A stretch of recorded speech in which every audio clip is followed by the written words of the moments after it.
വളരെ കരളണിയിക്കുന്ന ഒരു സംഭവം. എൻ്റെ ചെറിയ സ്കൂളിൽ പോകുന്ന മകന്റെ പ്രായത്തിലുള്ള കുട്ടിയാണെന്ന് തോന്നുന്നു.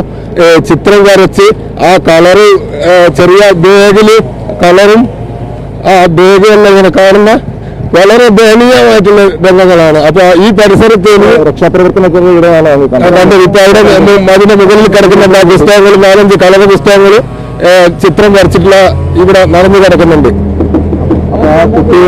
ബാഗ് പുസ്തകങ്ങളെല്ലാം ഇങ്ങനെ തുറന്നു കിടക്കുന്നുണ്ട്. അവിടെ രക്ഷപ്പെട്ടത് ഒന്നും അറിയില്ല. ഈ മരത്തിന്റെ മുകളിൽ കിടക്കുന്നതാണ്. ഇത്രയും വലിയ കൂമ്പാരമായിട്ടുള്ള മരങ്ങളാണ്. കുറഞ്ഞതൊന്നുമില്ല, 1000 കണക്കിന് മരങ്ങൾ ആ കുട്ടിയാണ്. പറയാൻ കഴിയില്ല. ഇതിപ്പോ നമുക്ക് 12 അടിക്ക് മേലുണ്ട് മണലും അത് കല്ലും മണലൊക്കെ വന്ന് കൂടിയിരിക്കുന്നത്. ഇത് ഒരു സൈഡായിട്ട് വൃത്തിയാക്കാതെ ഒരു കാര്യങ്ങളും നടക്കൂല. ഈ 1-2-30 റിപ്പോർട്ട് വന്നേക്കാൻ മിഷനറീസ് എല്ലാം വേണം, നല്ല കാര്യങ്ങൾ സ്പീഡപ്പായി നടക്കുള്ളൂ.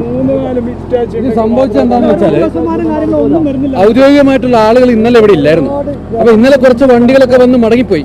ഔദ്യോഗികമായിട്ടുള്ള ആളുകൾ ഇവിടെ വന്നിരുന്നെങ്കിൽ എനിക്ക് തോന്നുന്നു ഇന്നലെ തന്നെ ഇവിടെ ഈ ഹിറ്റാച്ചി കാര്യങ്ങൾ എത്തിച്ച് ഈ പരിപാടി നടത്താൻ പറ്റുമായിരുന്നു.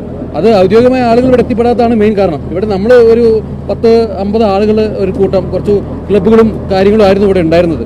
അപ്പോൾ ഞങ്ങളുടെ നേതൃത്വത്തിലാണ് ഇവിടെ കുറേ കാര്യങ്ങൾ നടന്നത്. ഇന്നലെ ബോഡി എടുക്കലും ഇവിടെ പുഴയിൽ നിന്ന് ഇവിടെ നിന്ന് അങ്ങോട്ട് ആളുകളെ കടത്തുകയൊക്കെ ചെയ്തത്. അപ്പോൾ ഔദ്യോഗിക ആളുകൾ വന്നാൽ ഇതെല്ലാം നടക്കും പെട്ടെന്ന്.